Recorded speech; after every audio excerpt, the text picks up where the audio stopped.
There will be less red tape, but remembering that that's not regional council's fault, that's from government policy. Yeah. But what's concerning me is that there is a real, if you put the changes to the RMA in the same bucket of information as the fast track, then you start to see a picture that gets a little bit alarming. What my prediction is that we're going to start seeing a lot of environmental destruction with no requirement for anyone to clean up the mess afterwards. And who cleans up the mess? We do. We're the taxpayers. We clean up the mess. Yeah, and the regional council actually makes sure that they're not exactly. And so that's part of the story. Change the RMA, get rid of the people who actually administer it and watch everything and make sure everything's okay, and then bring in the fast track. Have a nice, lovely thing with Margaret Murray Bench on there, who wants regional council scrapped so Western Bay District Council can get the shares in Ports of Tauranga. I know, right? And oh my gosh, it's so obvious that you can see what's happening there. And then when I heard that the government also they're looking at the possibility of putting MPs in charge, because they're going to put in this independent board. They're talking about putting MPs in. So you know what will happen. First thing they'll do is they'll sign off the port going to the government. Government will sell it, privatise the port, bank the money, and the government has $2.5 billion in the bank, and all of the, like our ports subsidise our regional council rates, but it's also the direct investment by the ports into the community gone. Yeah, and actually, and was it, Ports of Tauranga actually puts a lot more, they get that, well, they're a much busier port than Centreport is. But it would be our one, or Ports of was it Ports of Littleton? Is that what they call that one down there? Yeah. But I think that's another one that's owned by, I think that one's also owned by ECAN. Yeah, and then Otago is owned by the regional council as well.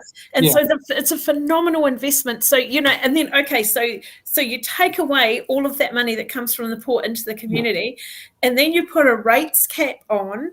So this is how the story will go. Put a rates cap on that stops the councils from being able to actually do their job.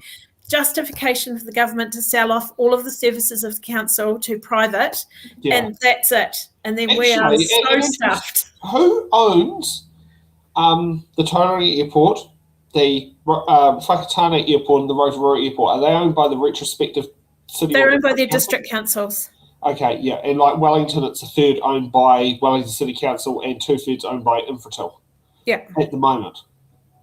Yeah, ours are owned by the district councils, and I think Tauranga is fully owned by the district council. I can't be 100% sure, but I'm 99.9% sure, because I know that Rotorua is owned by their DC and ours is by ours. Yeah. And imagine if Whakatane was forced to sell it, what will actually happen to the airport?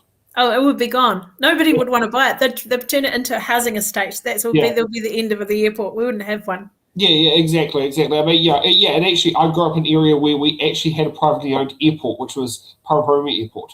That is privately owned, and every time it ends up being on the market, people call out for the council to buy it to stop it being turned into housing, because we actually have a very good flying school in Paraparaumu. Oh, that's cool. Yeah. And we've got a flying school in Whakatane as well, and it is useful for other things like helicopters land in there, and the Air Force does touch and go in the big, that great big plane they've got, the Hercules. Yeah, they do touch and goes in it.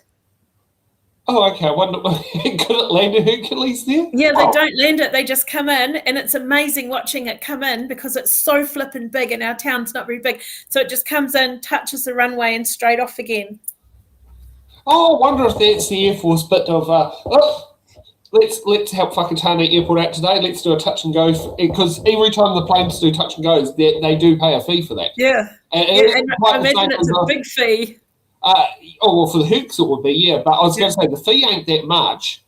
The touch and go fee is a lot cheaper than the full on landing fee. Now, I don't know what it is now, but for the airports to do a touch and go at Auckland International Airport was $1,000 in 2008. But what's really cool about the touch and goes is that there's this preschool right by the airport, and the little kids get to see these massive planes coming in.